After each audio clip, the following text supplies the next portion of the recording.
Alrighty, folks, we're going to get started. We'll go through some of the housekeeping and administrative stuff while some of the speakers set up. The Open Public Meeting Statement.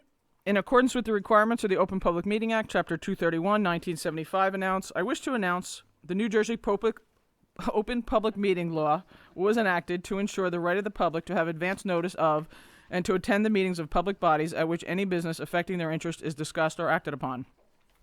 In accordance with the provisions of this act, the school districts of the Chatham's Board of Education has caused notice of this meeting to be published by having the date, time, place thereof posted in the Board Administrative Offices, sent to the clerks of the Borough, the Chatham Township, the Library of the Chathams, the Chatham Courier, the Daily Record, the Star Ledger, and the TAP.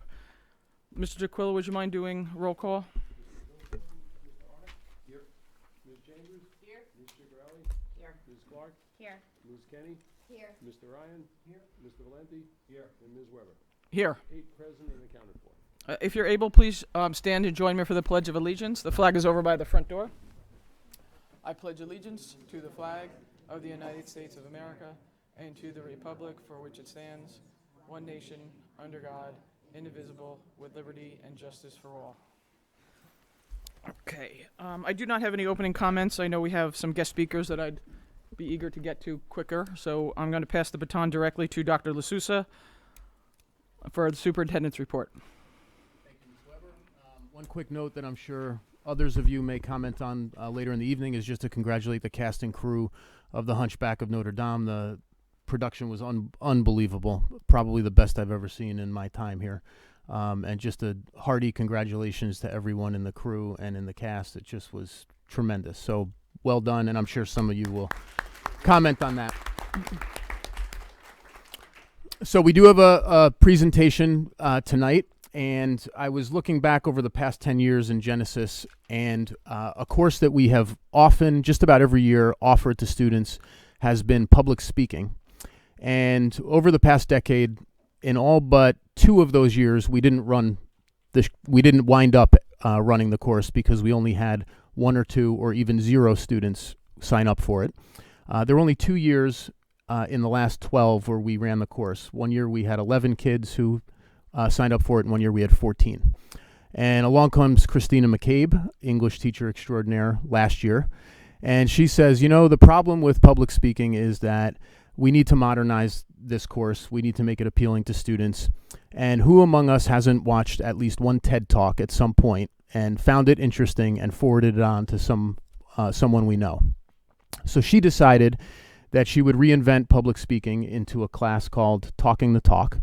And she used the TED Ed curriculum that TED, the organization, actually has created and has available for school districts like ours. And lo and behold, she had 53 students sign up for the course.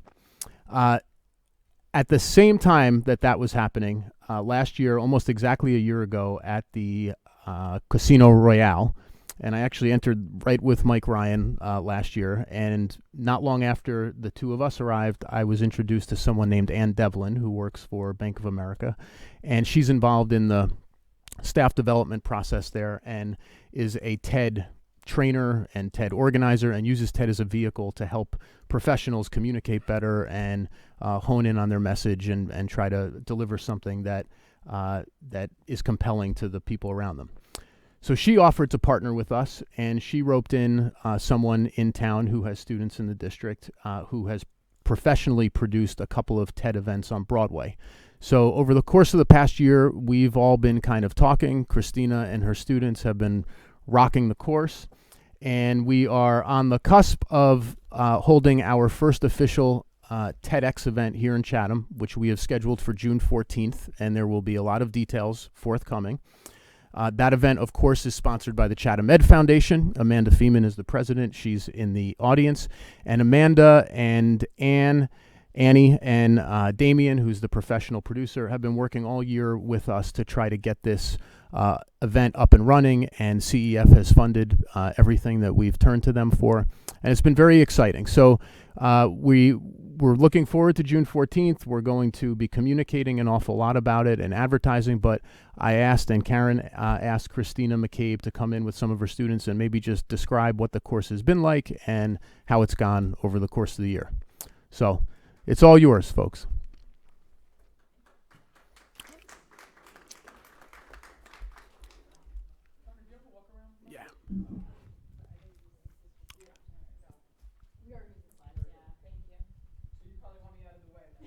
Do you want me to tap, Christina? I can do it. That's okay. Okay. Come on up, yeah.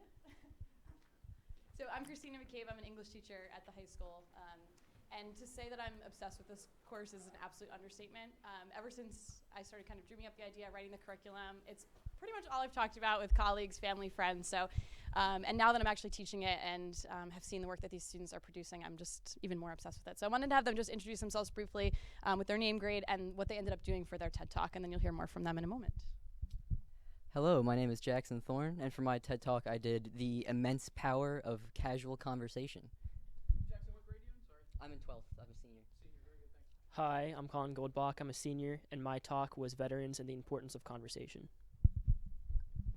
I'm Katie Hauk. I'm a senior here, and I did my TED Talk on the importance between teachers and students having a relationship. Hi, I'm Matthew Sidorovich. I'm a junior, and my TED Talk was about the semicolon movement and suicide prevention. And I'm back here. Oh, Because I have to do the clicker back here, but I'll just have your mom introduce Of course. Hi, I'm Lily Sidorovich. Matthew's my son. I came to see the TED Talks, and I saw practically every one of them. So it's going to be my perspective on that. I'm going to just stand back here. So if you don't mind just kind of parting so they can see the screen. Matthew, I don't want to lasso you. Okay, so as an English teacher, I think there's kind of 3 lessons that I've learned over the years about the things that I can do to kind of be the best teacher and get the best out of my students. And the number one thing I think is asking them to be curious. I actually started a couple years ago. I was about to launch these projects that I was going to call passion projects, genius hour projects. And my good friend, co-teacher, Christine Cavallo, shared this talk with me, Elizabeth Gilbert, Flight of the Hummingbird, where she talks about why curiosity is so much better than passion. And it was at the perfect time, and it totally changed my, changed kind of the game that I was about to present to the kids. Curiosity is such a more kinder, gentler word. It actually lets the kids think of much more interesting topics. So number one thing I think I can do is ask them to be curious. Number 2 is to show them that their voice matters. I think a lot of students don't think that they have something to say, don't think they have something meaningful. And whether they're sharing their personal experiences or talking about an issue that they care deeply about, they absolutely have incredible things to say.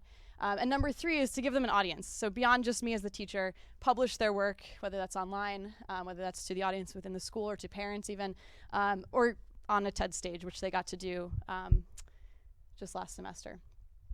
So I read a number of books in preparing for this class, and one of them was TED Talks by the head of TED, Chris Anderson. And he said presentation literacy isn't an optional extra for the few. It's the core skill for the 21st century. So I really feel like these students that have gone through the course are going to have skills that will help them not only as students, but more importantly as people, no matter what field they go into.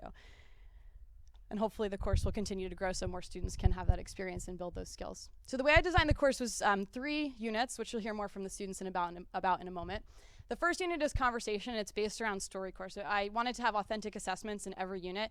Storycorps is an amazing program where people sit down and they talk with someone for anywhere from like 5 to 40 minutes. They interview someone in their lives that they want to get to know more about. So in this unit, we're learning conversation skills, how to talk, how to ask good questions, be a good listener. And students have the opportunity to interview someone in the building and then someone in their lives. So I've cried during many of the interviews because the conversations that they're having with people, again, in the building and in their own lives are incredibly powerful. So those are recorded and they get to keep those and share them if they would like to.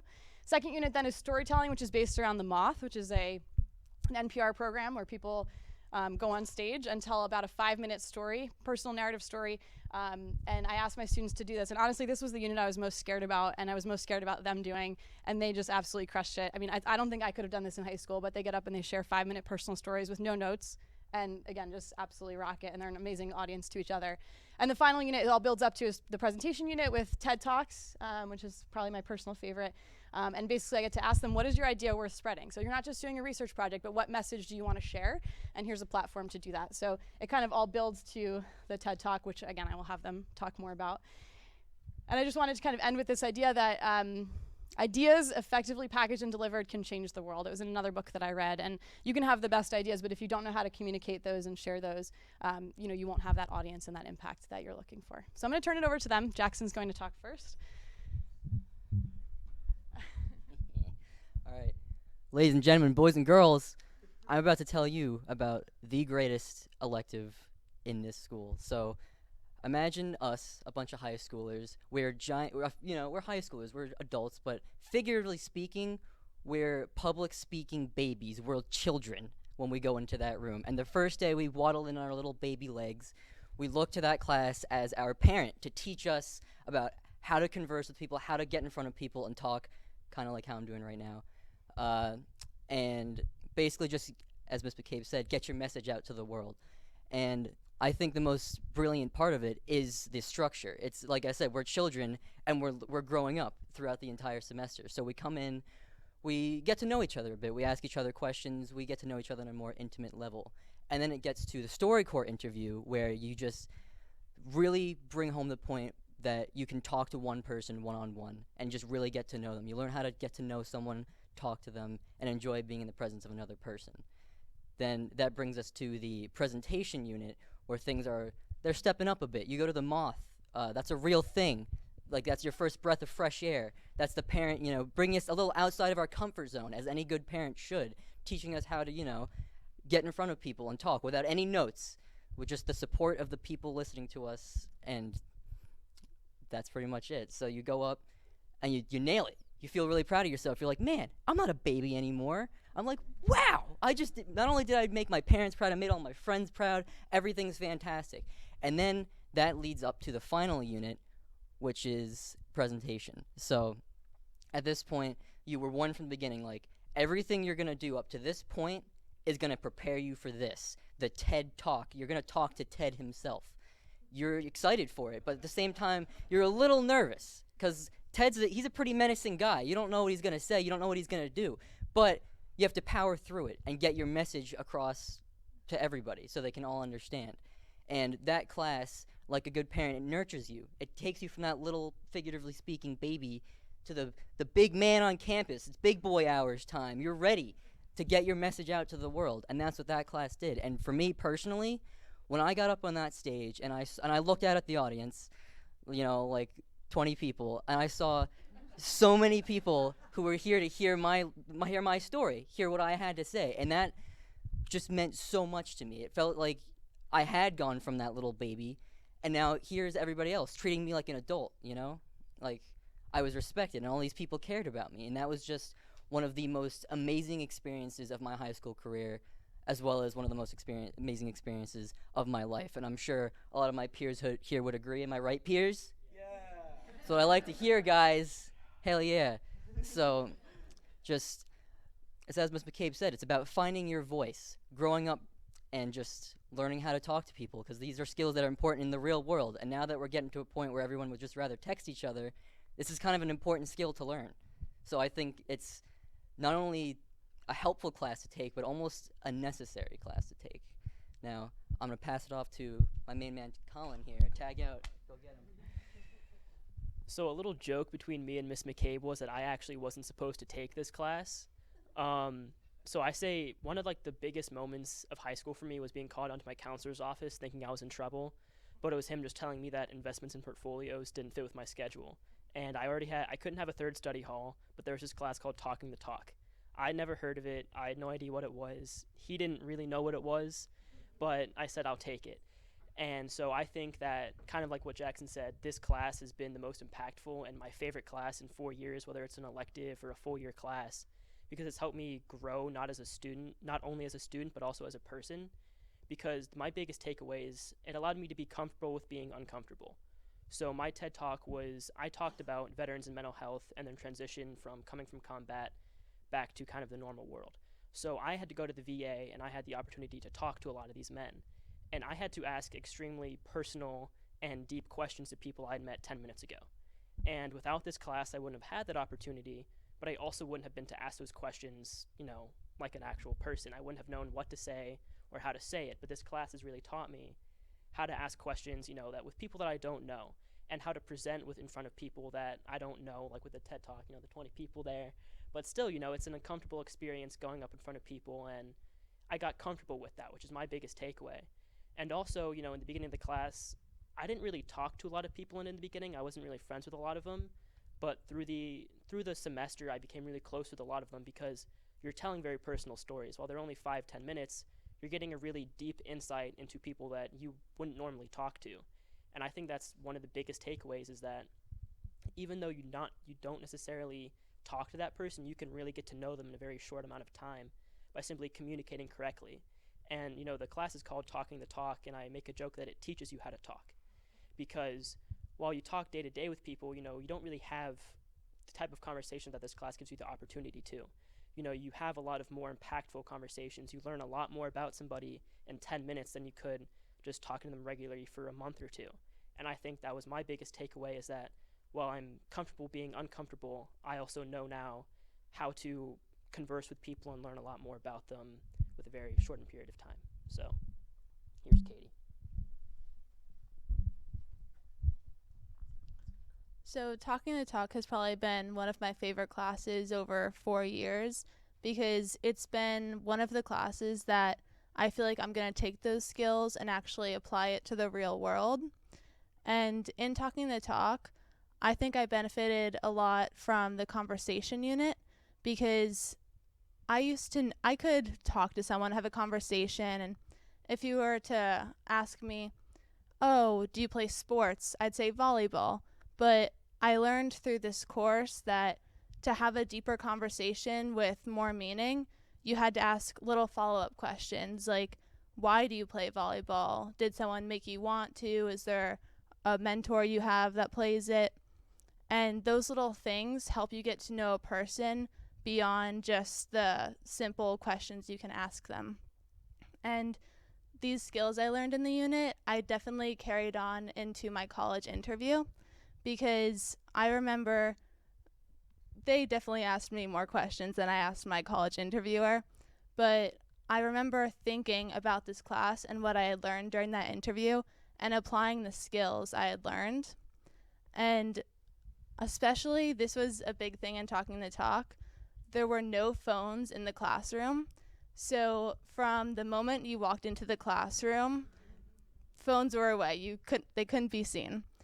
And that left you at the end of the period, when class was over and you had 5 minutes to do whatever, but without your phone, you had two options. You could either sit there and stare off into space, bored, or you could talk to someone. And it didn't have to be a deep conversation, nothing too big, just like, how's your day been? Talk about all the quizzes and tests you have tomorrow. And I found myself talking to a lot of people that I never thought I would usually talk to. I only had one friend I talked to in that class that I knew prior to that class. And I left with a lot more friends than I expected to, because I don't have deep, meaningful conversations with people in my other classes, because I'm not slightly forced to talk to them at the end of class. Everyone just goes down on their phone, texting their friends, scrolling through Instagram, doing whatever they want. But by not being able to go on my phone at the end of class, I made a lot of new friends and connections with people that definitely helped me when we went into our presentation unit, because I did a very personal TED Talk, and a lot of people did other personal TED Talks. And by making these connections with your friends throughout this entire semester, you felt more like these people understood you, and if they were giving a challenging TED Talk, something personal, you knew how they felt. And I know that it can be something hard to talk about, and the fact that they're talking about it and you're talking about it, you kind of just understand each other, and how you're sort of uncomfortable, but you're comfortable with talking about it because you've become friends with the people in the room. And that definitely made getting up on stage talking about personal stuff that I have going on a lot easier, because I trusted the people that were in the audience, and the people looking back at me were smiling, give me a thumbs up. And I know it just made it a lot easier to talk about personal things. And everyone had just gotten to know each other, and no one was really friends in the class to start with. But by the end of the semester, everyone was really proud of each other, and we had all just really made each other more comfortable. And it was a challenging thing to get on a stage for everyone to talk about something personal, but by making connections with all the people in the class, it got easier to talk about it. So, yeah. Matthew? Thank you. Okay, so I'm gonna start off by saying how nice the room was, like the classroom. She had like bean bags, really high tables, like chairs that go like shoo, like really, yeah, really cool stuff. So like right off the bat, we're walking in there, and it's so cool, so inviting, just like a great environment to like get up and talk, like lovely. And well, the unit that probably changed me the most was the presentations unit, the TED Talks. And prior to that, I was kind of used to just going up, cracking a few jokes, and just telling a pretty lighthearted thing. But my TED Talk was on like suicide prevention, my journey through mental illness, and the semicolon movement, which is about, you know what, how people can overcome their mental illnesses. And right when I kind of confirmed my topic, I was like, oh no, I can't really like be funny about this. Like, what am I gonna do? So I was terrified, and you know what, I was like, oh my gosh. And I think with Ms. McCabe's help and with like all of my friends' help, you know what, it's a very constructive environment, you know, everyone works together, no one's critical, you know what, everyone helps you get to this one point. And we're working together, it's a great time, great atmosphere, you just want to do more, nothing feels like work. After the few weeks or so that we were doing the presentation unit, it's actually time to give it. And you know what, I have this little bit of confidence because of how I've been helped this far and how like I've been able to develop it. But you know what, getting on stage was like, you know, like sweating and everything. And you know what, once I got up there and kind of started talking, it kind of just flowed more. And I kind of realized to myself, you know what, this isn't as hard as it seems. It's really easy to make a lot of something before you actually go up and do it. And you know what, after I was finished with my TED Talk, I'm like, yeah, whoa, I just did that, guys. What? And and you know what, I was like ready to do my next TED Talk, ready to get my next topic, ready to like, let's do this. It's like a really hyped up experience. And you know what, I think like this opportunity that I was granted, you know what, being in Boy Scouts and everything, you have to be like a speaker in order to be a leader to reach people. It benefited me there, it benefited me pretty much everywhere. I mean, there's like no detriment to taking the class. It's all good stuff. And you know, I'd tell all my friends, you know, take talking the talk. It's so good, you won't regret it, and that sort of thing. And I'd like to hand it over to my mother dearest over here. Not like the actress. Thanks, Matthew. Well, they don't know what we're talking about. Well, I'll tell you the first thing. Back to school, when we had to come back and meet all of our teachers, it was so refreshing walking into her class, because Matthew's, any class he's taken with Miss McCabe has just been just incredibly fruitful, life-changing, and has done wonders for his confidence. And the thing that I found that she had in her class that I didn't really see in a lot of classes is that the kids couldn't wait to be there. And the environment was so welcoming. She is a teacher of the future who is priming the way we need to teach. My son is a very creative, artsy type of kid. A lot of the Common Core stuff, it's so contra who he is, and yet this class helped him be better in those classes, because it just gave him a different outlook. And I'll tell you, when I came, she had sent the presentation, and I said, well, I obviously wanted to go to see my son, but I ended up, I think there were 17 TED Talks. I missed 4 because I was not in town that time. But I went to every single one, and I'll tell you why. These kids, as juniors and seniors, are more poised than people I've seen in college. My husband and I, after we left her class after back to school, we were so jealous. I want to go to Chatham High. Like, I want her. You know, it's amazing that you can have someone who, she's the catalyst of what I see is kind of like the future. And when Matthew was telling me about the classes, I knew he was having a great time and he was enjoying it, but he didn't tell me a single thing about his TED Talk until the night before. And usually he's a writer and he does these things, but he's very private. I can't see them, and I don't sneak and look at them. You know, I respect that privacy. But he said, hey, Mom, can I just read you what I'm about to do tomorrow? Would you mind if I do it?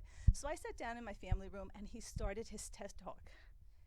And when I tell you, he's my only son, so it's just me, my husband, and him. We're very, very close. He's a great kid. We share a lot. We have a lot of respect for one another.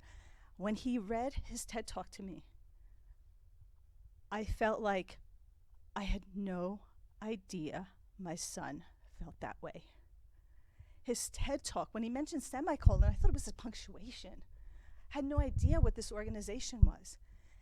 And he read to me what his journey had been through the tough years of middle school, of having to fight and be a salmon through the water because he thinks differently and he is differently. He is different. And the thing is, he knows who he is and he's strong in that, but it's so contrast to the norm. And so I had no idea that he had been bullied for such a long time, not physically like how when I was growing up it was all mental abuse and bullying, which a lot of moms don't even know it's happening.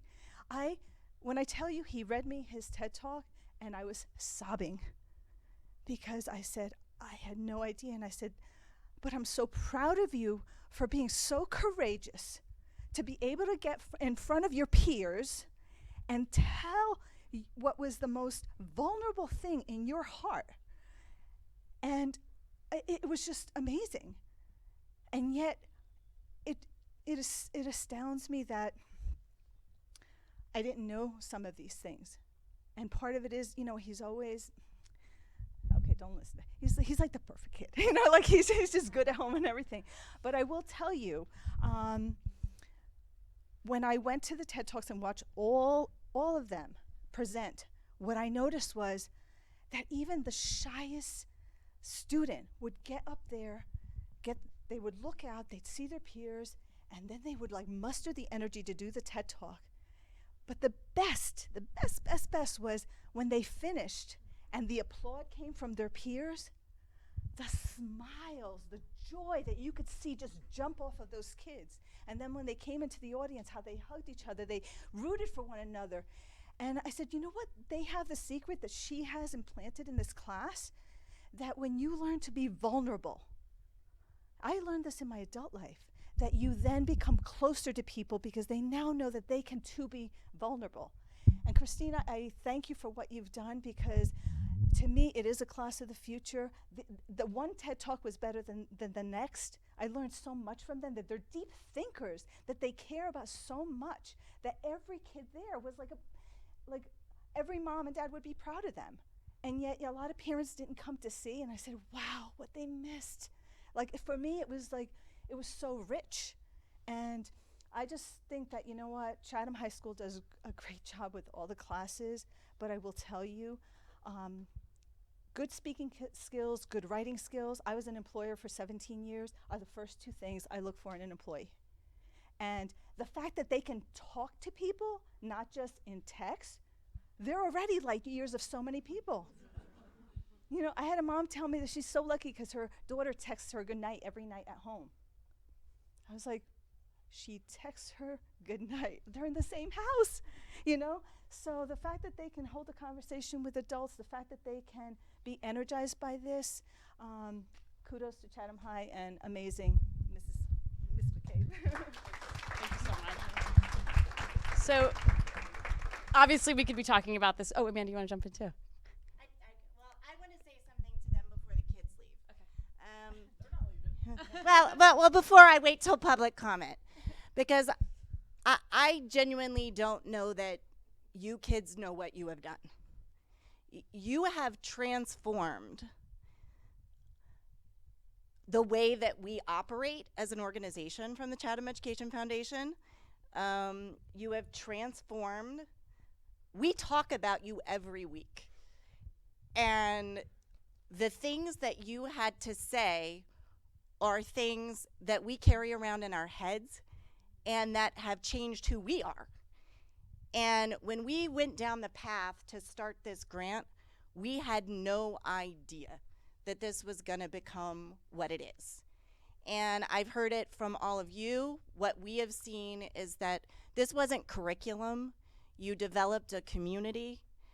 We all left saying we wouldn't talk about the things you're talking about to our friends as grown-ups many times, and you were opening up and giving valuable and constructive feedback in a healthy way. You were putting yourselves out there and stretching yourselves, and even seeing beyond what you were doing just from your own TED curriculum, how it was trickling out throughout the whole high school.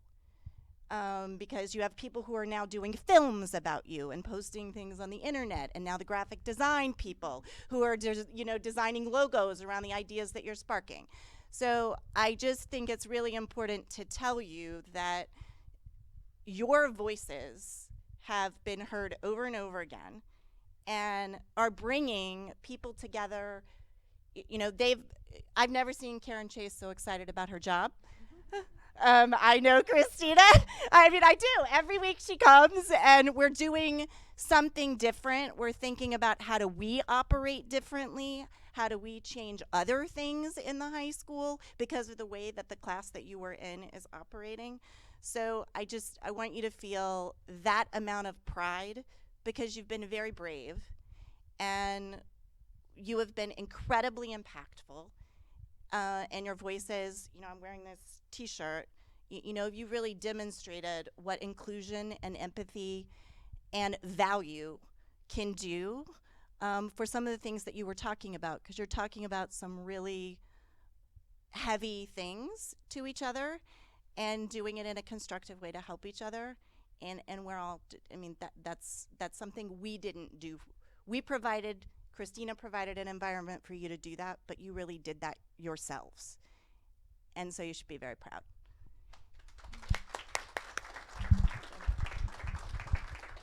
And just in closing, I can't thank Amanda and the Chatham Education Foundation enough. I'm like one of the poster children, I think, for you. But from the furniture in the classroom to all the grants that have helped make this happen. Because you brought the furniture up, I will say, I will tag on the piece of the furniture, because being in the classroom when the kids were doing these talks, I saw how the furniture was an instrument to them being able to get through what they were doing. So you would see kids get up, speak, go crash in the beanbag. You would see kids spinning around on the chairs because they were nervous before they had to get up and speak. So I really saw how this was not just furniture, but that Christina was using it to deliver and further the learning objectives related to the class, and how all of these things that she's asking for grants for are all interconnected and making their experience as great as it can be. And they even referenced, when he talked about he walked into the classroom and he felt comfortable. So that's something I wouldn't really think about when I was looking at the grant, but that, when you're talking about these issues that they're talking about, feeling comfortable is the first step. So you are the poster child. One thing I forgot to mention about the class in the beginning was that one of the coolest things is that it's a mix of students from 10th to 12th grade and students from all levels. So a lot of these students have not been in class with each other, and they spoke to how easily connections were formed. But from my standpoint, to see students of all levels helping each other, giving feedback to each other, was just absolutely incredible. So I think we were well over our time. I apologize for that. But thank you so much. I have the best job ever because I get to work with students like them. So, they're here on a Monday night, and they were in early the last, few days. So thank you all so much, and thank you. Thank you, guys. You're awesome. Thank you. Can you guys stay here just for 1 minute? Sure. Is that okay?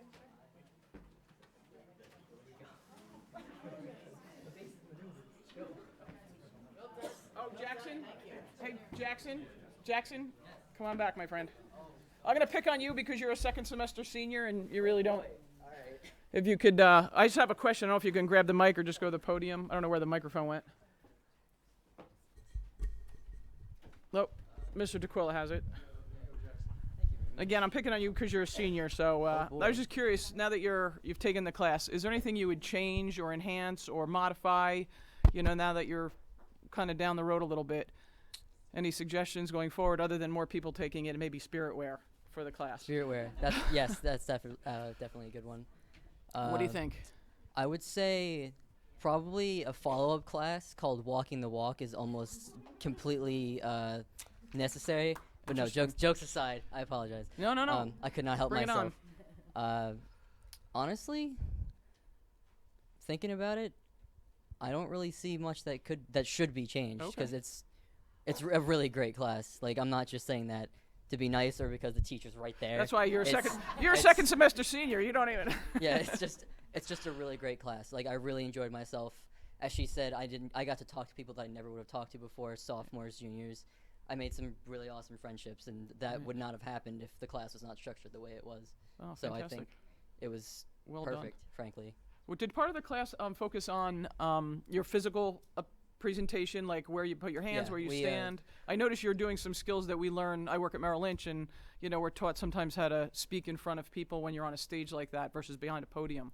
Do you cover some of that? We did cover like gestures, mannerisms. I'm Mhm. not demonstrating those very well right now, but I promise you we did talk. And you're about not them. facing the camera. Jillian's over here with the Oh, camera. Okay, hi Jillian. You always have to be aware where the camera is. Sorry, I apologize. No.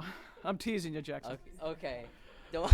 You're sending me mixed messages here. I apologize. See how well you communicated that to me? See, I would not have been able to do that without those people over there, and without the class being the way it was. So, Excellent. You're a sport. Thank you, sir. well, I appreciate it. Thank you. Here you go. Thank you, everybody. Thanks, Jackson. Thank you. Thank you, guys. Thank you so much for coming. We always get such positive feedback of the classes that are of mixed grades. It just seems to bring out a whole new element. The ASL class seems to be mixed. Some of the drama classes are mixed, and every time it's a mixed class, you just get this, some of these other benefits. Ms. Kenny and I were talking about it's kind of like the Breakfast Club, where you're kind of forced to go with people that you wouldn't have otherwise hung out with, but then 3 days of detention and you're all best friends. So for homework, everybody in the audience, you have to look up what the semicolon movement is. It's very interesting. It's very powerful. So if you Google it, you'll get more information than you're probably interested in. But all of the TED Talks are available? I wasn't sure. Excellent. Okay. Does anybody have any questions or comments that they want to make? Sure. Absolutely, Sal. So I've seen so many incredible presentations from robotics year after year to other kids who've come from different academic specialties to present in front of the board, and they're always proud moments. And this is my 4th year on the board. I think it's only your second. You still have It's another your second year. a couple years But to go. I know it feels like forever, but it hasn't been that long. This is the best presentation I've seen on the board, and it made me feel so good, and it made me want to ask Mike, and I'm not in curriculum. It made me want to ask you to explore, shouldn't this not be an elective, and shouldn't this be something that's a mandatory requirement? Because I can tell you, I have 3 kids who went off to college. 2 of them, without a doubt, had trouble because of this, making friends in the beginning, adjusting, and to see how these guys have been able to relate and touch and take this skill into something that they're going to use the rest of their lives is just something so incredibly valuable, especially in the land of this. And maybe do it in the middle school. Yes, actually, part of the plan was to extend this down towards the middle school. In terms of making it a mandated class, that's a longer discussion. We have state requirements in terms of the student learning standards and all that stuff. And English is the only subject area other than phys ed that students are required to take all 4 years. We don't have a 4-year requirement in other disciplines. So it's historically been difficult for us to draw kids into English electives because they have to take 9, 10, 11, 12. But that's a conversation to have, how to grow this and expand this. Communication. Yeah. They did a terrific job. Honestly, they only scratched the surface because I know some of the folks who visited the class, like Karen, were walking out just crying. No joke, crying. And that'll give you a little sample of what we're going to have June 14th, because some of those students will be on the stage June 14th. Not all of them, but some of them. And I will just make a footnote that June 14th is also the same night as the 8th grade celebration. We couldn't, because we have one auditorium at this point, we had a conflict every single night of the year from the end of May into June. So we're very limited in the number of dates we could entertain. So we're doing it June 14th. It's not perfect for the whole district, but other than the 8th grade celebration, we're in the clear, and that one takes place at the middle school. So there'll be a lot more information coming. I just want to say one thing. I currently have 2 kids at the high school who are not enrolled in this class, but the word is out about this class among the high school population. I have a 9th grader and a 12th grader, both who have independently come to me and kind of given me anecdotes about their peers and people that they know who have participated in the class. And just kind of the feedback is so incredibly positive. And, you know, my senior, the ship has sailed, but, you know, I think when you look at the kids that are taking this class, it is a cross-section of our high school. It is not one type of kid, it's all types of kids that are having an opportunity to learn. Probably the most important when we talk about the New Jersey learning standards, speaking and listening, those standards are some of the standards. And if our kids cannot learn to speak, communicate, and listen to people that they interface with in the world that we here in Chatham, in a classroom, or, you know, anywhere they go from this, you know, when they leave here, then we're failing them. So we have to continue down this path. We need to give them the tools so they can speak, they can listen, and they can be the best communicators they can be. So, and this is just a great start. So, it's just my 2 cents. Excellent. Semester class. Got it. Any additional items to report, Dr. LaSousa? Superintendent? Okay. We're going to move over to the business administrator's report, construction update. Peter? Very briefly, for the middle school auditorium, Billy Contracting started today removing all of the seats. That should be done by Friday afternoon. The asbestos abatement of the vinyl tile is scheduled to start excuse me, on Saturday the 13th and be completed by Saturday the 20th, so everybody can be back to school on Monday the 22nd. That's all I have, unless there's any questions. If something goes south, do you need a backup plan if the asbestos can't be completed before the students get back, or do you just shut that portion down, finish out the school year, and pick it up at the end? Yes. Because construction always goes so smoothly. I mean, really, if it can go wrong, it will. Only on the border. Everything else we're able to work through. It should go, because the demo of the seats is an easy project, and the contractors have known that they have the 5 or 6 days to work to do the abatement, so it shouldn't be. Okay. If there's any obstacles, when they reach a certain point of, say, Thursday, they have to stop and then get all of the air clearing so that we can have occupancy on Monday. Okay. So that it would just have to be halted midway through, okay, if required. But we're keeping our fingers crossed that this will be nice and smooth. Knock wood. Sure thing. When we talk about seats, we had a seating issue last time with the auditorium in the high school, I believe. This is obviously a different company that we're using, right? Well, the first company that was supposed to supply the seats for the high school auditorium went out of business.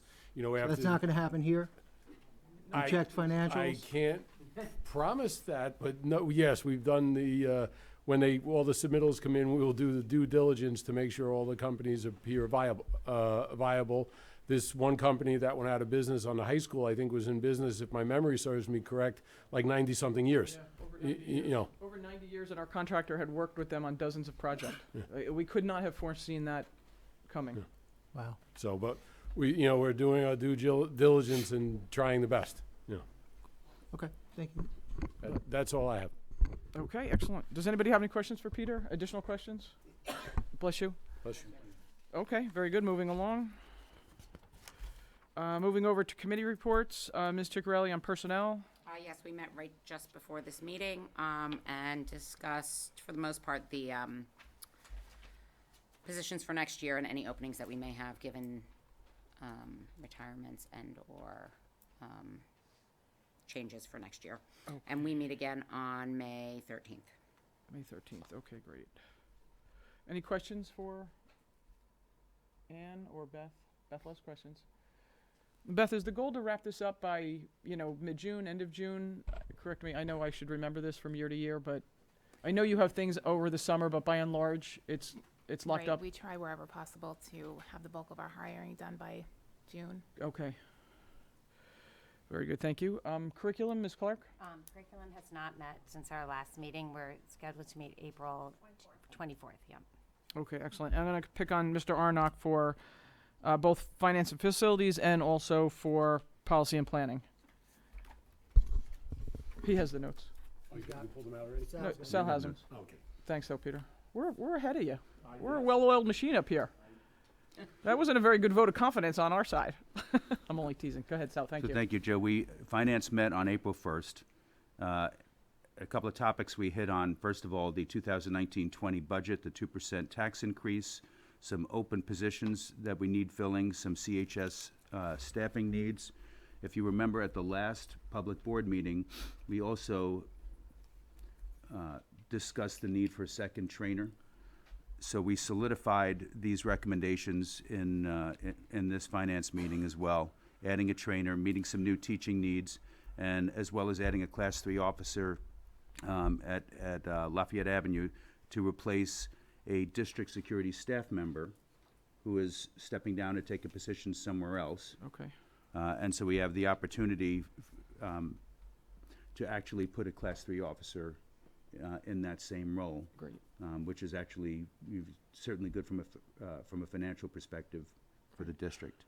In addition, the other thing we talked about at the finance meeting, we talked about some capital project plans for 2020 and 2021. These are expensive projects. Track at Cougar Field, security entrances, roof replacements, improvements at the middle school.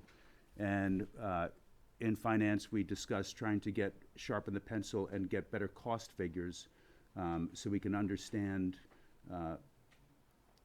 not just estimates for these projects, but priorities for them and the potential for doing a referendum to the public to fund them. But we didn't feel like we can immediately recommend that putting these to a referendum without more work done. So that's the action item in that regard. Okay.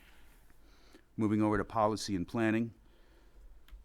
First of all, did anyone have any questions on finance? I do, Sal. I think, Mike, in the board memo that you sent to us, it references the athletic trainer. I thought we had, and I could be mistaken, I thought we had decided that we were going to do part-time, 2 part-time trainers versus a full-time position. We discussed that, and I've gone back out to talk to our current trainer and Bill Librera about whether or not we could reliably attract a strong enough candidate if we move to a part-time model. So we just met with personnel, and we've talked a little bit about potentially advertising in both ways to see how strong the candidates are, either for part-time or full-time. Oh, so you talked about it in personnel? Mhm. Okay. I didn't know that. Okay. Only to draw a larger candidate pool, or attempt to. Right. And there are different advantages. You know, if you pick one additional trainer, there's more continuity with the athletes, which is a desirable outcome, right? Right. Sure. Sal, I did have a question on the Class 3. So Chief Miller, these are both in the township, the high school Class 3 and the Lafayette Class 3.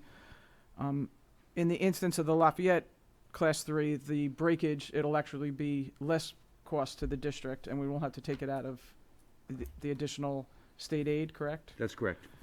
And you may not know or punt it to Dr. LaSousa. The Class 3 pool, is Chief Miller encouraged, as word is getting out that we're interested in hiring? I mean, we have stated that the goal is to have either an SRO or a Class 3 in every building. We have 6 buildings, 3 in the borough, 3 in the township. We're moving forward in the township. Has he mentioned how the pool was? Or, again, if you don't know, just punt it. I'm going to punt. He is continuing to work to try to solicit candidates and network among other chiefs and other police that he knows to try to improve the candidate pool. It's still been a pretty shallow pool. Okay. But he's working all of the angles that he can. Okay. Are we competitive in the offering? Yes, we're not Okay. the most We're not the attractive necessarily, but we're on the higher end. Okay, but we're Chatham. That's true. It says it over the water fountain. We are Chatham. That's right. Okay, I don't have any additional questions. Mary? You're good? Mike? Everybody good? Everybody else good? Okay.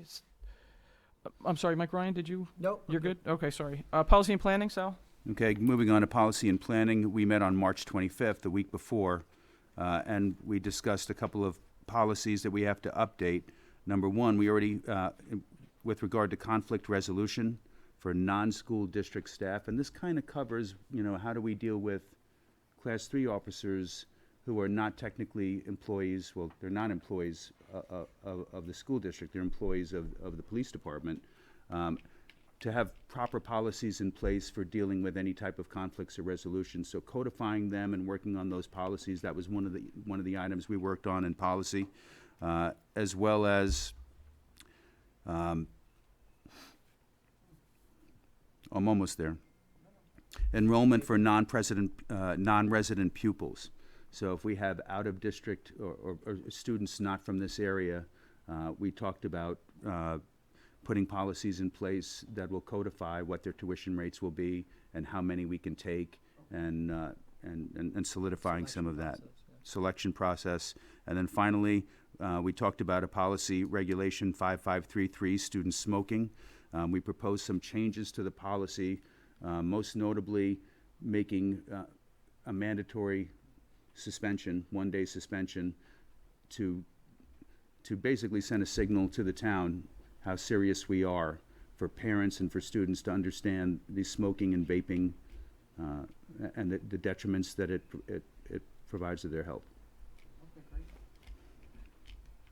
And just, Sal, just to go back to the I'm losing my words, but when we were talking about the policy that relates to it's not non-certified, but The contract. the contract They're not employees of the school district. But it would also cover our school food service network employees, any contractors that are working in the building at the time. So it would cast the net a little bit wider than just a Class 3 officer or security.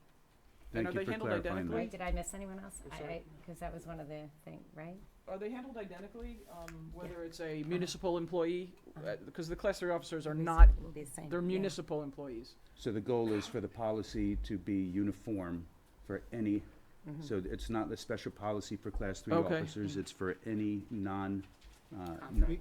Got it. You already have a policy in place that Right. handles this situation For for employees. Right. So we're just including non-employees. Got in it. the same.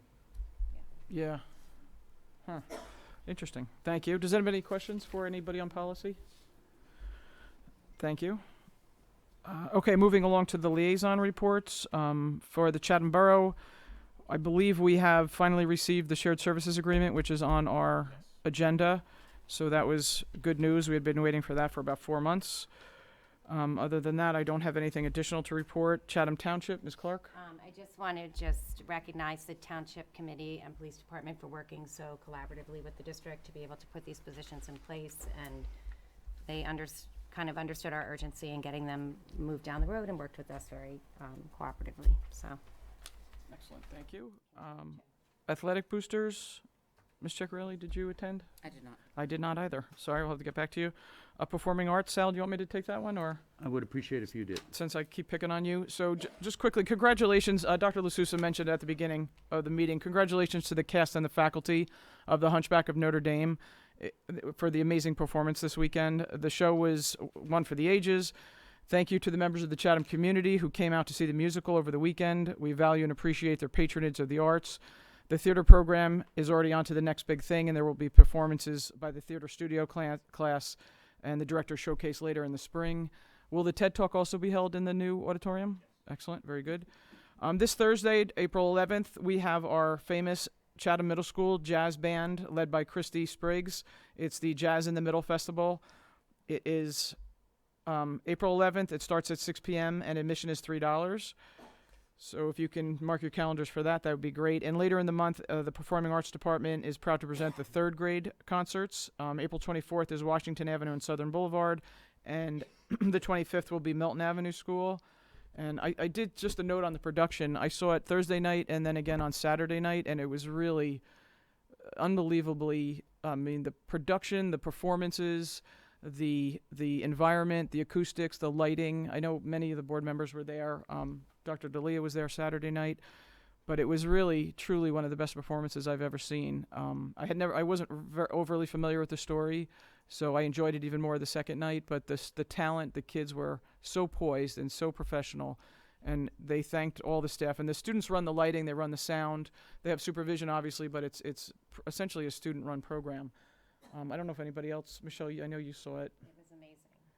And I think the space in itself it just took it to a whole new level. The lighting, we couldn't stop talking about it. It was great. It was amazing. Yeah, the stagecraft involved was spectacular. The choreography was unbelievable. walk in, it was jaw-dropping stage set. And the amount of students that were involved in the production itself and outside and around the production, kudos. There was a lot of children on the stage, students on the stage, they're not children, sorry, and a lot of students like in the background working everything. It was a tremendous effort, and it was really inspiring. Yeah, I agree. So kudos, fantastic. I can't wait for the next performance. Moving on to Education Foundation, Ms. Kenny. Yes, I'd like to just say that happy to report that Casino Royale is sold out for their major fundraiser, and since Amanda, you're here, I'd like to, on behalf of the board, thank CEF for all their help and support for the programs that we have at the school. I mean, it was an outstanding presentation that the kids did about TED, and looking forward to the June 14th and having the rest of the district participate and just see all the wonderful work that is getting produced in the school. So thank you to CEF. Excellent, very good. Chatham Rec, Mr. Gilfillan is not here, and PTO District Cabinet. Dr. LaSousa, did you all meet recently? We met last week. We mainly discussed budget and some other odds and ends, but primarily budget. Budget topics, okay, excellent. Then moving along, I'd like to make a motion. I'm just going to call an audible here. It's slightly, there's a typo in the minutes, but I'd like to move the minutes of the public and executive session from March 18th. Second. Peter, was everybody here? Just Mr. Ryan has to abstain. Okay, very good. So all those in favor? Aye. Opposed? Abstentions? Me. Even though minutes past 7:01. Excellent. Mike's middle name must begin with an E. Me, Michael Edward Ryan. Okay, so public commentary. If you wouldn't mind stepping up to the podium, signing in. Just a quick public service announcement. Hearing of the citizens during the public commentary section of the agenda is an opportunity for any of the member of the public to be heard about issues which are or are not topics on the schedule for the meeting tonight. To help facilitate an orderly meeting and to permit all to be heard, speakers are asked to limit their comments to a reasonable length of time. Ms. Clark will help with the timing. And also just a reminder, this is not a back and forth engagement. This is a an opportunity for the public to make a comment. And if we can, we'll address something at the end. If a public wants to make any comments or correct any comments from previous meetings, that's also acceptable. So with that, you have the stage. Great. Well, thank you. My name is Bonnie Press. For those who don't know me, I'm the president of the school district of the Chatham CPAG. Right now, I wish I had taken Ms. McCabe's class.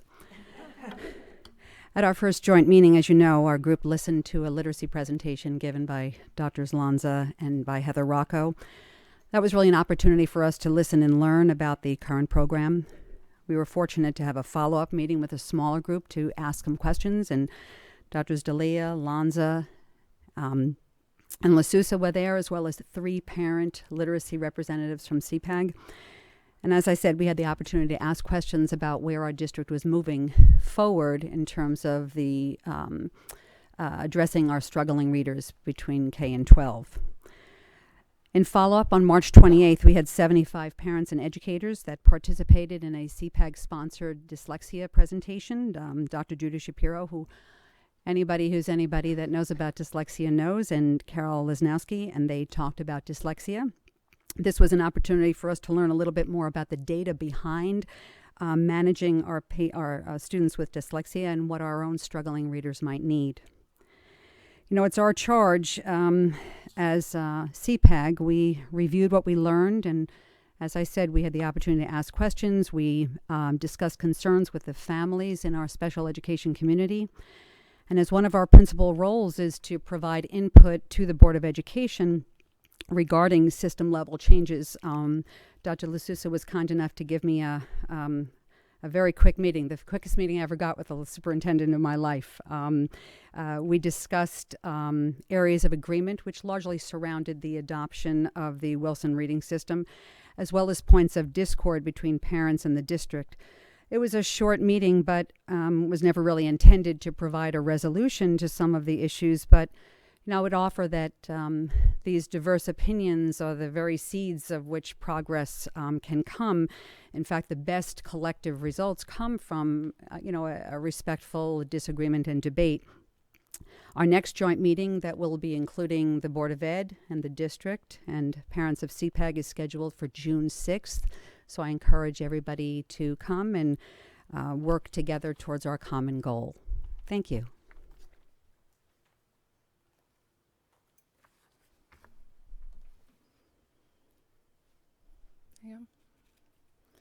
Hi, I'm Amy Reale, and I am on CPEG's Dyslexia Taskforce, which was created about 2 months ago in response to parent concerns.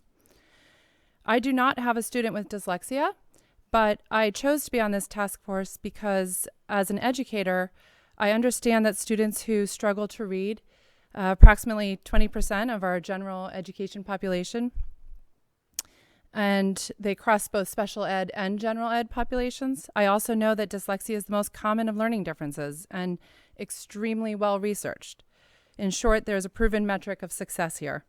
I believe that if our schools succeed in this area, we can replicate our success in other areas of intervention like math. Our educated parents who can readily discuss decoding and phonological awareness applaud our district for using Wilson reading programs. But we also have parents who bring us their experience of late diagnosis or late identification, despite raising concerns early on, or their experience of inadequate interventions with their children lingering in basic skills or resource room, their experience with high IQ children not able to receive Tier 3 reading support from 4th grade on. No one in this day and age should feel the sense of defeat or feel the blows to their academic esteem because of a learning disability that is so common and so researched. And yet our parents tell us their LD children battle this every day. Our task force is confident that together we can resolve many of these issues with an increased investment in the sound program that already exists. We have several recommendations that we feel are fair. One in the area of teacher certification and one concerning intervention framework already in place. While I don't have the time tonight to go into the details and into the research, I think it's fair to say that there may be a lot in education that we struggle with, but early literacy and the science of reading is not one of them. With that, here are the suggestions that we intend to bring before CPEG and our district leaders. 1, offer grants for 3 to 4 teachers to begin the process of Wilson certification this summer. If a smaller district like Madison has 5 Wilson certified teachers to our almost 1, then certainly we can up our game. And while certification may not be necessary to use the Wilson program, research shows improved outcomes when we do. Certification is much different than a 3-hour or a 3-day training. 2, create a data assessment team or hire a data consultant to create a progress monitoring system. Okay, I am. Sure. So we would like a data team that would help us produce valid and reliable data to which we can make all intervention decisions. So without this information, teachers are working in the dark. Making decisions based on subjective measures like the DRA and teacher input makes it difficult to target instruction. Again, this is an area that benefits from 20 years of research with tons of valid, normed, peer-reviewed measures. If I can add one sentence, students with dyslexia and other learning differences have so much to offer if the system doesn't shut them out. Indeed, I believe they will be the future storytellers, entrepreneurs, and engineers of our future. Thank you.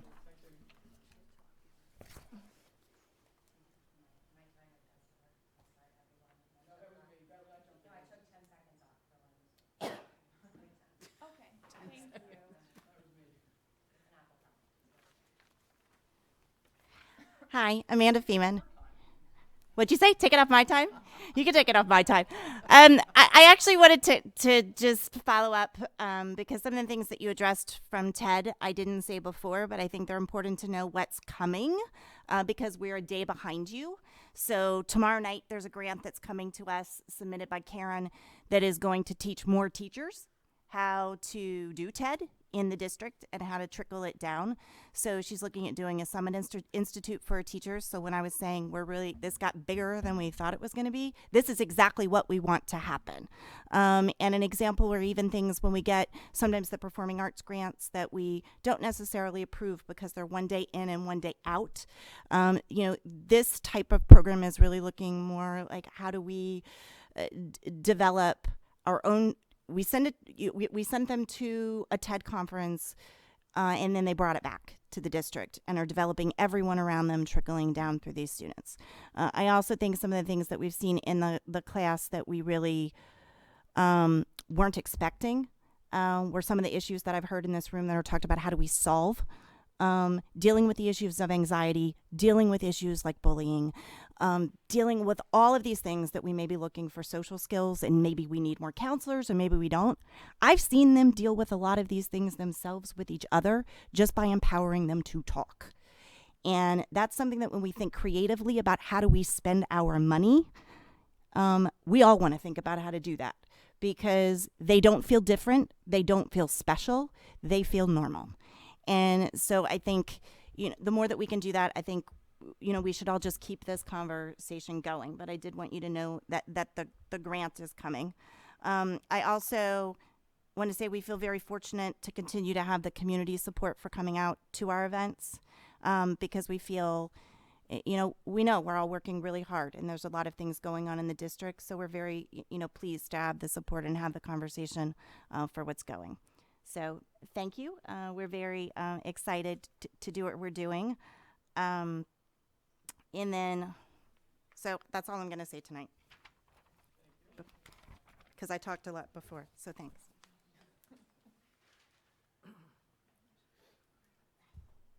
Jane Devlin, Chatham Township. I'd like to make a suggestion for consideration, if at all possible, just like how board members are liaisons for different committees like the Education Foundation or the Theater Booster, Athletic, or Township, Borough liaisons. I wonder if it could be possible to have a board member as a liaison for the special education and the CPAG group, because although the CPAG group, I understand, meets with the board and, of course, administration, and although they hold public events, that's a little different if they're not, that's a little different than the board reporting as part of public record, different happenings that they might be aware of if there was a board member as a liaison. So I just kind of wanted to throw that out there and see if it could at all be feasible. Thank you.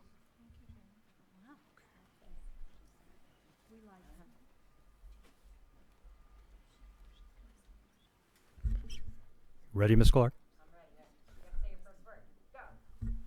Bill Heap, Chatham Borough.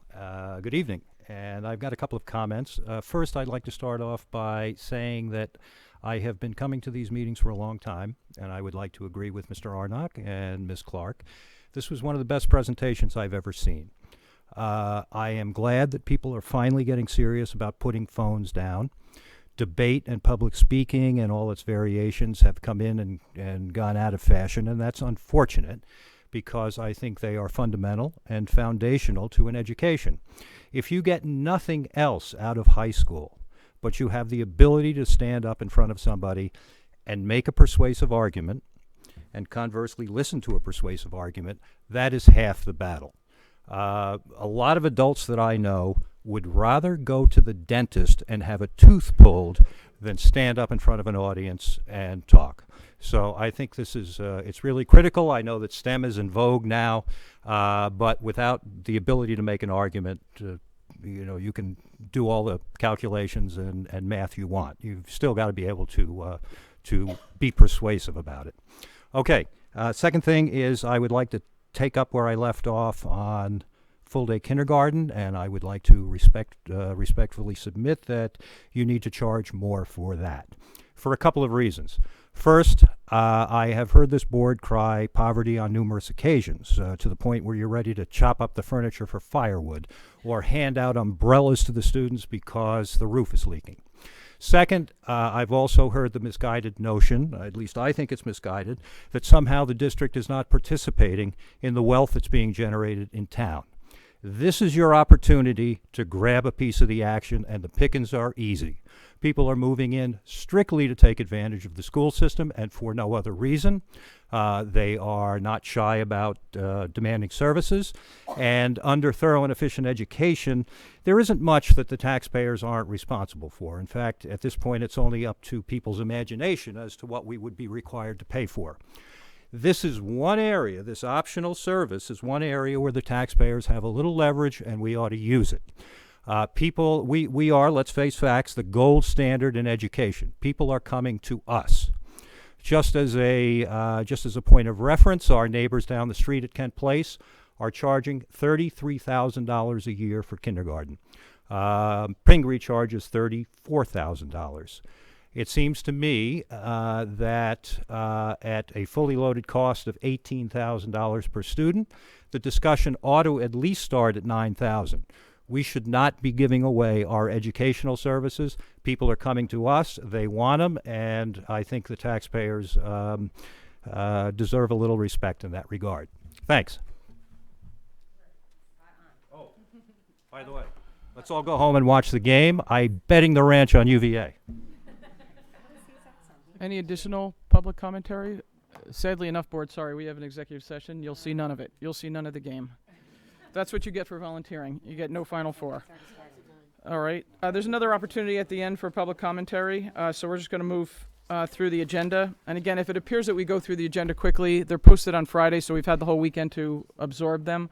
So we're going to start off with personnel. Ms. Ciccarelli? Yes, I'd like to move agenda items A1 to A16 on the regular agenda. Nothing to point out especially. Okay. Any question? Oh, did somebody second it? I second. Oh, thank you. Any questions on personnel? Additional questions?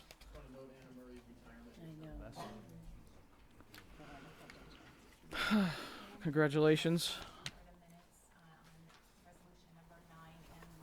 I'm sorry, Beth, I apologize. Could you speak up? I just want to make a correction for the minutes on Resolution 9. Staff member Ann Warden's title needs to be updated to teacher, not paraprofessional. Oh, okay. My apologies. Got it. Oh, yeah. She's been a teacher forever. Yes. It's not like she just started yesterday. Okay, very good. Any additional questions or? Nope. No, very good. Do we need to second it again? Peter, would you mind? Sure, agenda items A1 through 16 with 9 being corrected. Mr. Arnick? Yes. Ms. Chambers? Yes. Ms. Ciccarelli? Yes. Ms. Clark? Yes. Ms. Kenny? Yes. Mr. Ryan? Yes. Mr. Valenti? Yes. And Ms. Weber? Yes. Agenda items passed 8-0. Thank you. Finance and Facilities, Mr. Arnock, would you mind if I picked on you again in Mr. Gilfillan's absence? Sure, and I'm going to punt to just give Mr. Ryan a chance to speak. Excellent. I would have thrown him on the bus right away if He's I. he's more detailed, so I know he wanted to talk about a couple of donations. And for the so- record, whenever Mr. Ryan speaks, we generally get more donations. Yes, yes. Every time Matt's not here, we have tons of donations. So before I move the items,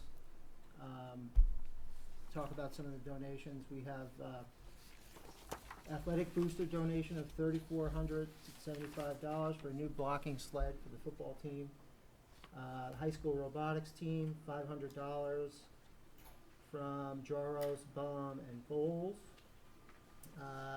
Chatham High School PTO donation, is this right? $40,000?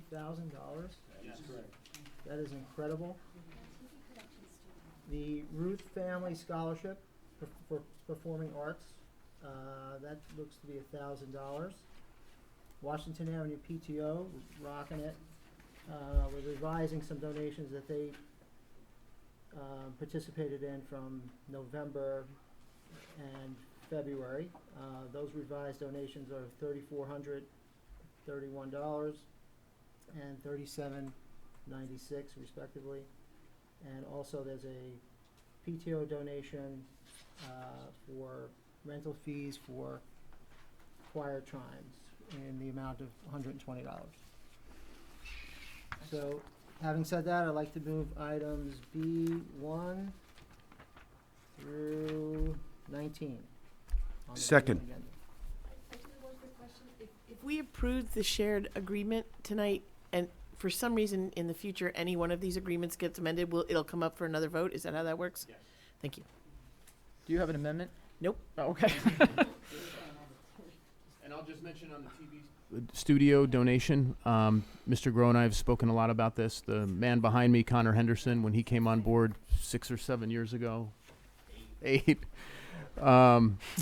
our television production program was rather small. We carved out a makeshift studio, if you want to call it that, with just a green curtain up in an old health classroom down in the lower level of the school.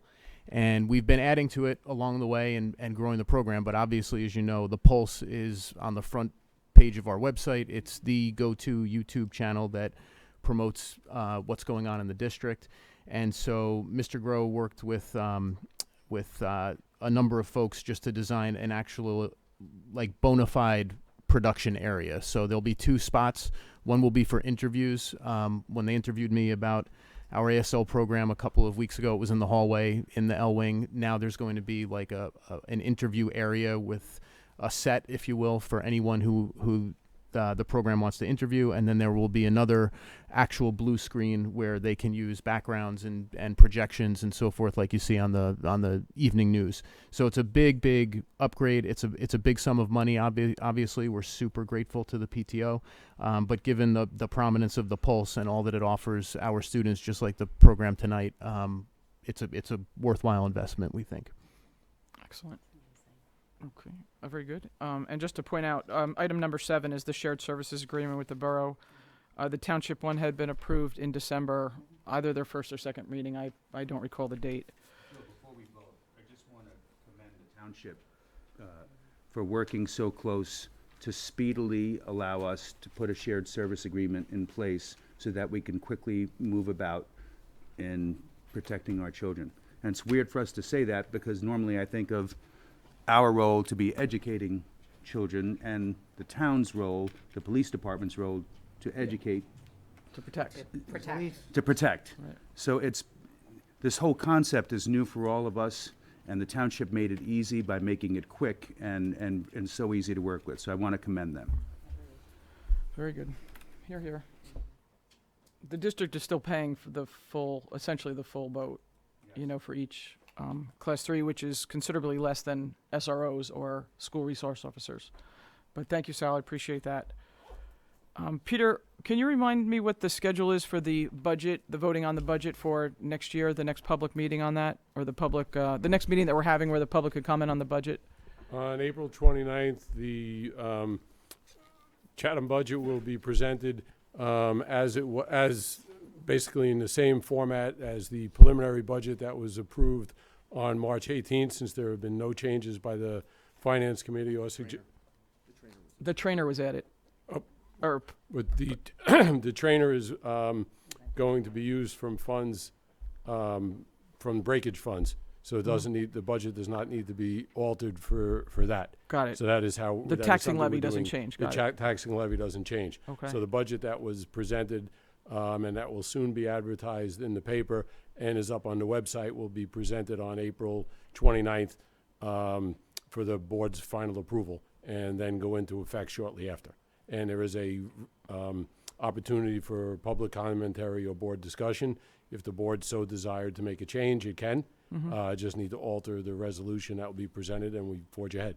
Okay, and then you submit it to the state. What's the deadline? Submit it.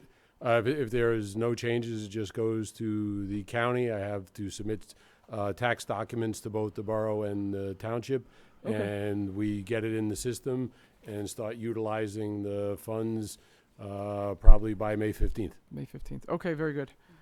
Thank you. Does anybody else have any additional questions on any of the items talked about or not talked about? No? Okay, very good. Peter, would you mind for Finance and Facilities? Sure. Agenda items B1 through B19. Mr. Arnick? Yes. Ms. Chambers? Yes. Ms. Ciccarelli? Yes. Ms. Clark? Yes. Ms. Kenny? Yes. Mr. Ryan? Mr. Valenti? Yes. And Ms. Weber? Yes. Agenda items pass 8-0. Excellent. Curriculum, Ms. Clark? I move items C1 through 4. Just keep a note, C4 is just a modified calendar for this year to add the Friday before Memorial Day into the school calendar as a day off from school. Okay. Excellent. You probably just jinxed us. We should get a snowstorm then by Thursday. I'm always like, we should do this in May because we have a hailstorm or something. And we can't.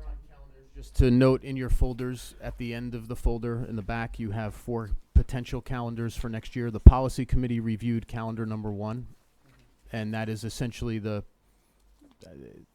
template that the policy committee thought could potentially work. And then each of the 3 calendars that follow are variations on that first calendar. I just want to point out that Labor Day is September 7th, and this is for the 2020-2021 calendar, 2020-2021. So a couple years down the road now. So because of that, we are looking to start school prior to Labor Day on these proposed calendars. So you don't have to discuss it tonight. You can take them, look at them, but because we may shift gears from what we've been doing for at least a while in beginning school before Labor Day, we might want to consider adopting this calendar for 2020 and 2021 ahead of time, sooner than we usually adopt a calendar. And all of the calendars have the school year ending early. Okay. Only one of them I noticed, and we could talk about this in board business, but only one of them has a full week off for spring break. No, they all have full week off. It starts in March because of where Easter fell, so you have to look up. It starts in March and goes in. It goes down. Got it, because okay. Of where Easter fell. Okay, very good. The other thing to notice that week of the week that school could potentially start is we worked with that Friday in different capacities to try to accommodate travel. In some calendar versions, it's travel for students and staff working with modified days. Just take a look at the Friday, so it's kind of allows for a long Labor Day weekend, longer. Okay, excellent. After And a long summer. you know what? I'll pick that up after board business. Just keep it on. Sorry. Any additional comments or questions? Peter, for curriculum? There you go. Sure you did. You just didn't hear it. Yes. Ms. Chambers? Yes. Ms. Chigarelli? Yes. Ms. Clark? Yes. Ms. Kenny? Yes. Mr. Ryan? Mr. Valenti? Yes. Ms. Weber? Yes. Agenda item passed 8-0. Excellent. Thank you. Policy. Sorry to pick on you, Mr. Arnott. Would you mind? We would like to move D1 for public vote. It involves the approval of the first and second reading of Policy 5111 of eligibility of resident and non-resident pupils, as well as Policy and Regulation 5533 regarding pupil smoking. Second. Any questions on either of those? I'm just going to do a general vote. All those in favor? Aye. Opposed? Abstentions? Noted agenda item passes 8-0. Excellent. So we're just moving on to board business, and I just want to pick up the calendar conversation. But before I do that, I don't know if everybody had an opportunity to see Dr. LaSousa did an interview. He was interviewed, rather, by our students, as well as one of our ASL teachers, Carolyn Woods. And if you have an opportunity, it's really a great interview. Carolyn signs through it, and there's an interpreter kind of behind the scenes speaking her part. I didn't see you sign that much, Dr. LaSousa, so, so it's a great, if you can tap on it, it's up on the website.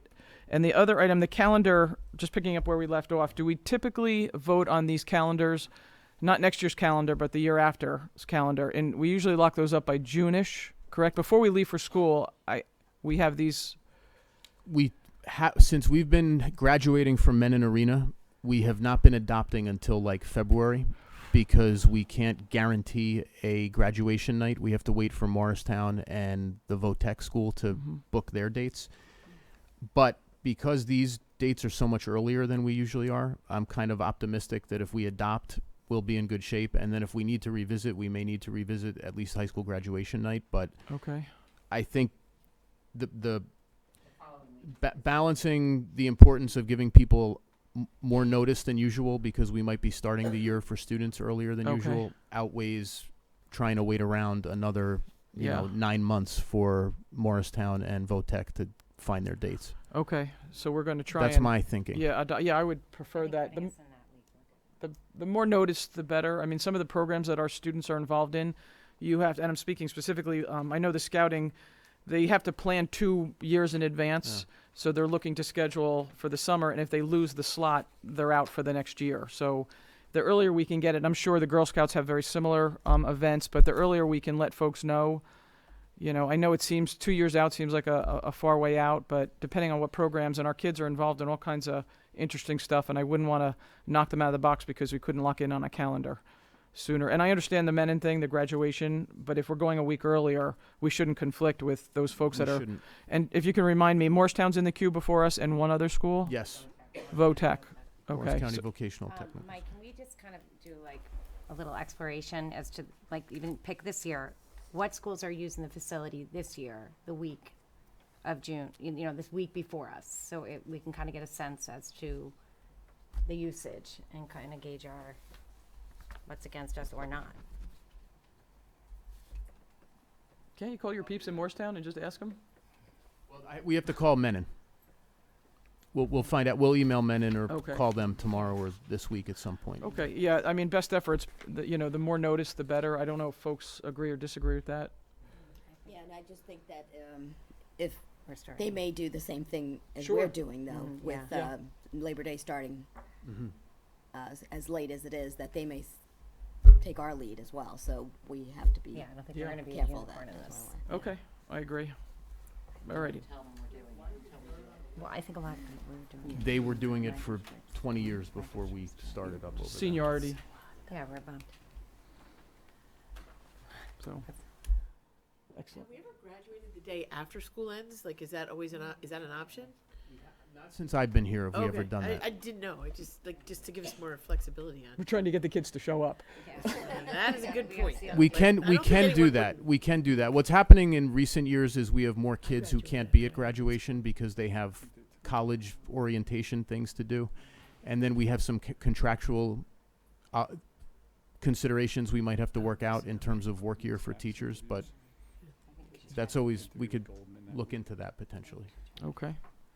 And you're still working toward looking into starting the school day earlier or later, sorry. Wow. Thank you, Mike, for the high schoolers. I know that's a long runway, Yeah. but I don't want to lose sight of it. I haven't made any progress in that area. That'll since look the good. last That'll look weekend, good on your the review. last, meeting. I know you've been talking about it. I mean, I joke, but you've literally been talking about it for as long as I've been on the board, that this is a positive step in students and well-being. So I just don't want to lose, ground on it. So that when Ann or somebody else takes over as president, they can haunt you about this on their own. Any Students check out on the 1st of June? Yeah. I'm happy you said June. Yeah. But any additional board business? Mr. Ryan, you're good? Mr. Arnock? Ann? Everybody's good on my left? Sound good? Sorry, you're not going to see the Final Four because we do have an executive session, so don't run off. We have our second... I know. I don't know. You tell me. So we have our second opportunity for public commentary. If you wouldn't mind signing in. Nope, seeing none. Excellent.